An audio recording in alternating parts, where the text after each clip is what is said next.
ఈరోజు మీ అందరినీ అనుకోకుండా కలుసుకునేటటువంటి అవకాశం లభించింది.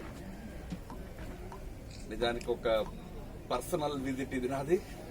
సుందర్రావు గారి ఇంట్లో వారి అమ్మాయి వివాహం సందర్భంగా నేను ఈ ఊరు వచ్చాను. వివాహం వరకు ఉండే సౌకర్యం నాకు లేదు. నేను ఒక చోట్ల వెనక్కి వెళ్తున్నా. అయితే సుందర్రావు గారు మీకు ఒక ఇన్ఫర్మేషన్ ఇచ్చి ఉండొచ్చు. మీ అందరూ కలవడానికి వచ్చారు. మీ అందరికీ చాలా ధన్యవాదాలు. కోనసీమకి రైల్వే లైన్ కావాలా అనేది నా చిన్నప్పటి నుంచి మనందరి కోరిక.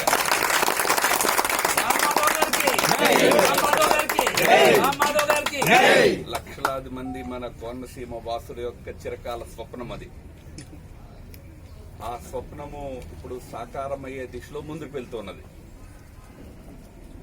మీరు ఇందాక మన నాయకులు చెప్పినట్టుగా అనేక సంవత్సరాలుగా ప్రయత్నం చేస్తున్నప్పటికీ చివరికి మన కేంద్ర ప్రభుత్వము, మోడీ గారి ప్రభుత్వము ఒక 4 సంవత్సరాల క్రితం ఈ పనిని ముందుకు నడిపించేందుకు బడ్జెట్ ను శాంక్షన్ చేయడంతో ప్రారంభమై పనులు ఇప్పుడు ముందుకు సాగుతున్నాయి. చాలా సంతోషకరమైన విషయము. ప్రతి సంవత్సరము బడ్జెట్ ముందు మీరు గాని లేకపోతే మా పార్టీ నాయకులు గాని నాకు గుర్తు చేస్తూనే ఉన్నారు. గుర్తు చేసిన ప్రతిసారి నేను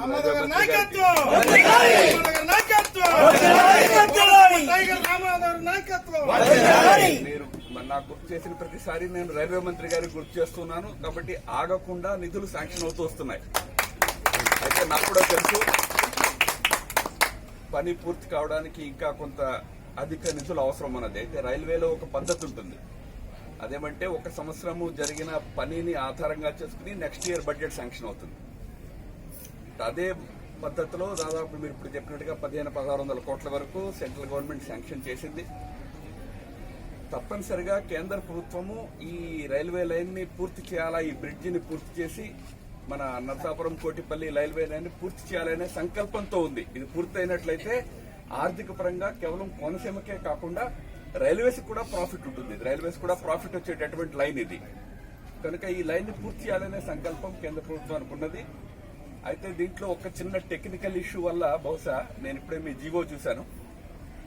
ఆ జీవో కేవలము రైల్వే కోసం, కోనసీమ కోసం అని కాదు, దేశం మొత్తంలో కూడా ఇప్పుడు కేంద్రం యొక్క పాలసీ ఏమంటే స్టేట్ గవర్నమెంట్ తన షేర్ ని గనక కాంట్రిబ్యూట్ చేయకపోయినట్లయితే కేంద్రము ఆ ప్రాజెక్టు విషయంలో కొంత దృఢంగా వ్యవహరిస్తోంది. కనుక రాష్ట్ర ప్రభుత్వం కూడా తన వంతు ఏదైతే వాళ్ళ భాగం ఉన్నదో, భాగస్వామ్యం ఉన్నదో దాంట్లో ముందుకు రావాలా. ఎందుకంటే దీనివల్ల రాష్ట్రానికి కూడా చాలా ప్రయోజనము. మీరందరూ కూడా ఈ రాష్ట్ర ప్రభుత్వం అధికారంలో పార్టీకి ఎప్పుడు సపోర్ట్ చేస్తూ వచ్చారు. మీరు ఎమ్మెల్యేలు, ఎంపీలు మీరు గెలిపిస్తూ వచ్చారు. కాబట్టి వాళ్ళ ద్వారా కూడా కొంత మాట్లాడి రాష్ట్ర ప్రభుత్వము తమ వంతు ఏదైతే కాంట్రిబ్యూషన్ చేయాలో దాని విషయంలో కూడా మీరు ప్రయత్నం చేయాలి. అయితే నేను కూడా కోనసీమ వాడినే కాబట్టి నేను కూడా ముఖ్యమంత్రి గారు, అదేవిధంగా మన విజయసాయి రెడ్డి గారు వాళ్ళతో నేను కూడా మాట్లాడతాను. వాళ్ళు కనీసం ఒక విడత కొంత అధికంగా ఒక విడతైనా రిలీజ్ చేసినట్లయితే మళ్లీ కేంద్రంలో మనకి లేదు స్టేట్ కూడా ఇస్తోంది అని చెప్పడానికి సౌకర్యంగా ఉంటుంది. నేను చెప్పినా కూడా కేంద్రంలో నన్ను అడుగుతారు కదా, మరి స్టేట్ వాళ్ళు ఇవ్వడం లేదండి, మనం ఎంతకాలం ఇస్తూ పోవాలా అని. కాబట్టి నేను కూడా తప్పనిసరిగా మాట్లాడతాను. మీరు కూడా ఇక్కడి స్థానిక ప్రజాప్రతినిధులతో, ఎంపీలు, ఎంపీ గారు అమలాపురం ఎంపీ ప్లస్ ఇక్కడ ఉండే ఎమ్మెల్యేలతో ఒకసారి మాట్లాడి స్టేట్ బడ్జెట్ లో కూడా ఒక శాంక్షన్ దీనికోసం అయ్యేటట్లుగా చూడాలి.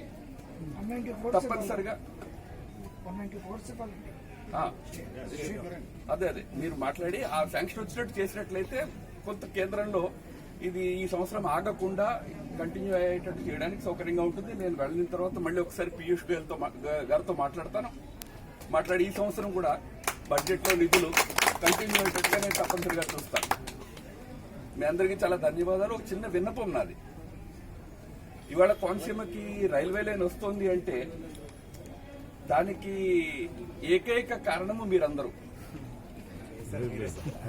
మిగతా మేమంతా నిమిత్త మాత్రం, మేము అక్కడ మాట చెప్పి ఉండొచ్చు. కానీ మీరు చేసిన పోరాటం కానివ్వండి, మీరు చేసిన పాదయాత్రలు కానివ్వండి, ఇప్పుడు చెప్పారు లాఠీ దెబ్బలు తిన్నారు, మీ అందరి పోరాటం కారణంగా చివరికి మన ఈ స్వప్నం ఏదైతే ఉందో, కళ ఏదైతే ఉందో అది నిజం కాబోతున్నది. కాబట్టి ఎప్పుడైనా సన్మానం చేయాలనుకుంటే మీ అందరూ మీరు చేసేసుకోండి. నన్ను పిలిచి సన్మానం చేయాలని నన్ను అప్పుడప్పుడు అడుగుతుంటారు, అందుకని చెప్తున్నా. ఇవాళ ఒకసారి చెప్పేసిన సన్మానాలు వాటికి నేను ఎప్పుడు ముందుకు రాను.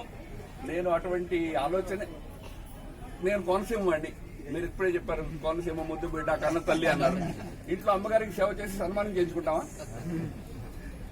అదేవిధంగా ఈ సన్మానాలు ఇవన్నీ వదిలేసేయండి. అలాగే ప్రతిసారి పేపర్లో రాయక్కల నమ్మదో ఘనత అని రాయక్కల, మీ అందరి ఘనత ఇది. మీరు వచ్చి చెప్పకపోతే నాకు మాత్రం ఏం తెలిసేది? నేను 20 ఏళ్ళుగా ఢిల్లీలోనే ఉన్నాను కదా. మీరు వచ్చారు ఆ రోజు 2015లో కలిసిన కారణంగా, మీరు కలిసిన తర్వాత సురేష్ బాబు గారితో మాట్లాడిన కారణంగా ఒక ప్రాసెస్ స్టార్ట్ అయింది. కాబట్టి ఘనత మీది, కోనసీమ ప్రజలది. వ్యక్తులకి ఇవ్వదలుచుకుంటే మీరు ఎంపీ గారు తీసుకుంటానంటే తీసుకునేవ్వండి, మీరేం బాధపడకండి. ఎంపీ గారు, ఎమ్మెల్యే గారు వాళ్ళు కొద్దిగా క్రెడిట్ తీసుకుంటే తీసుకునేవ్వండి. విశేషంగా నా పేరుని పదే పదే ఎత్తాల్సిన అవసరం లేదు. ఇదొకటి నా ప్రార్థన. మీ అందరికీ శుభాకాంక్షలు, నూతన సంవత్సర శుభాకాంక్షలు. రాబోయే రోజుల్లో సంక్రాంతి వస్తుంది, సంక్రాంతి శుభాకాంక్షలు. చిన్న విషయం సార్, ఢిల్లీలో 14 bullet trains within 4 months వేయడానికి సంసిద్ధం అవుతున్నారు. Whereas why your people are looking very very ఏంటి మరి మామూలు రైలు అడుగుతున్నాను, అంతేగాని not bullet train any maglev అంటారు, not magnetic train. Only train, normal train వస్తుంది. మన భూమిలో బుల్లెట్ ట్రైన్